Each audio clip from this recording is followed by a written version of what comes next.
Good day, Ma'am and Sir. I'm Rosalyn Ogana. First of all, I want to say thank you for giving this opportunity to introduce myself. I'm 30 years old. I'm from Philippines, and also I'm a mother for my 3 kids. I'm currently working in Hong Kong as a nanny. My duties and responsibilities, I take care the 5 years old girl, and also I take care for my employer.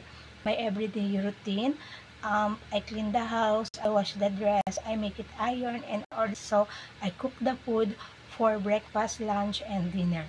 I have previous job as a nanny in the Qatar, 2 years and 7 months.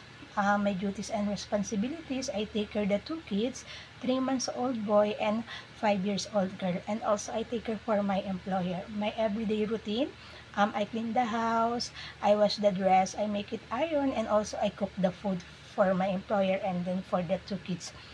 If my future employer, uh, if you hired me, you can trust me everything, and I'm hardworking and I'm dedicated for my work. And also for your kids, I take care for your kids, and also I treat your kids as my own child. Thank you for giving me the chance again to introduce myself. Thank you.